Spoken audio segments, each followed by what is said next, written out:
மனிதர்களுக்கும் இறைவனுக்கும் மூளைக்கும் உள்ள தொடர்பை பற்றி தான் நம்ம பார்க்க போகிறோம். மனிதர்களுக்கு வந்துட்டு 3 நிலைகள் உண்டு. உயிர், உடல், மூளை. இந்த 3ம் இணைந்தால் தான் வந்துட்டு பிண்டமாகுமாம். அதான் மனிதர்களாக உருவாகிறது. ஈசன் வந்துட்டு எப்படி உருவாகிறார்னா, பெருவெளி, பேரண்டம், அண்டம் இந்த 3ம் சேர்ந்தால் ஈசன் உருவாகி விடுவார்.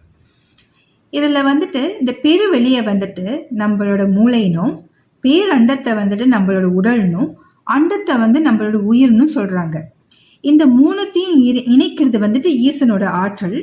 அந்த ஆற்றலை ஈன்று அழிப்பது வந்துட்டு சக்தி தன்மைன்னு சொல்கிறாங்க.